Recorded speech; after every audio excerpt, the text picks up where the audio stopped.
What's the status on that computer? She's right behind you, Mr. Harrison.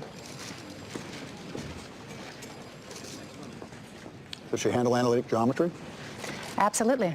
And she speaks. Yes, sir, I do. Which one? Both. Geometry and speaking.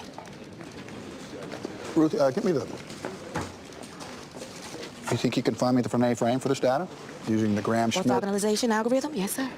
I prefer it over Euclidean coordinates. Yes, it's an uphill battle, but guess who else is playing? What did you think when you first learned about this story and the role that you were being asked to play? Well, honestly, I thought it was historical fiction because I've grown up with the narrative of what happened in the space race, and we've seen so much archival footage. I thought the fact that we hadn't ever heard of these women, it had to be fiction. And then I felt compelled to be a part of the story because I feel like these women are unsung heroes. I played Dorothy Vaughan, the acting supervisor of the African-American computers, but she also figured out the IBM. When they first started using the IBM, they couldn't get it to work, and she would sneak into the lab and work on it, and finally got it to work, but then realized that by getting it to work, she was going to put her whole division out of work.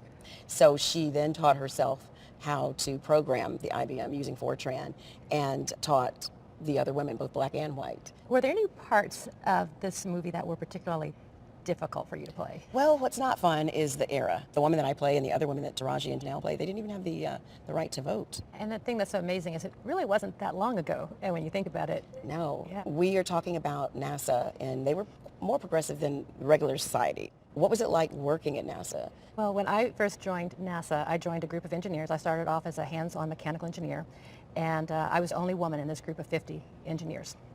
And I'm not joking. The restroom I used said woman. But they did have two stalls, so maybe they were thinking... But they didn't have man. No, they had woman and men. As a woman, and then on top of that being a minority woman, being treated with some skepticism, where the white males were given the benefit of the doubt. And so I often had to get through that hurdle when I was working on a design and I was calling a company about getting a specialized ball bearing made for my project. And he asked me very impatiently, would you please put the engineer on the phone? And so I said, well, I am the engineer, so can we continue our discussion about how your company might be able to provide what I need for my project? Wow. It was perfectly normal to walk into a lab or machine shop and to see pin-up posters all over the walls. Are you kidding me? I am not kidding you. Yeah. I mean, you're a beautiful astrophysicist. Okay, let's just talk about that. When you were in the classes, let's say before you even started in your profession, what was the ratio of men to women? By the time I got to my junior year in college, the way it was me and white boys. Wow. One of the things that I had going for me, I call it blissful ignorance.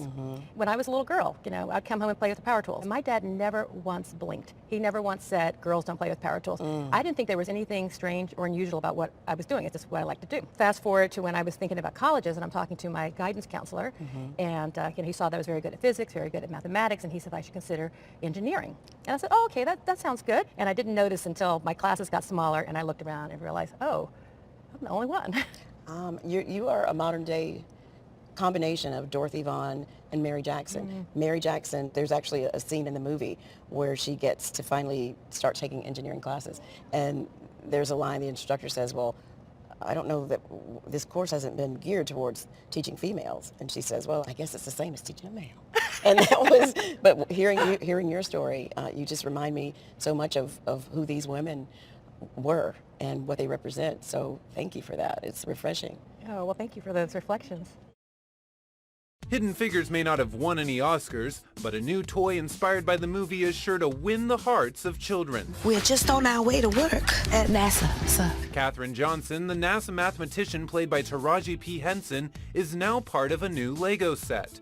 Dubbed Women of NASA, the set also includes Sally Ride, the first female astronaut in space, Mae Jemison, the first African-American woman to make it into space, Margaret Hamilton, a computer scientist who worked on the Apollo missions, and Nancy Grace Roman, an astronomer who planned the Hubble Space Telescope. The set was pitched to the LEGO Ideas page by Mia Weinstock.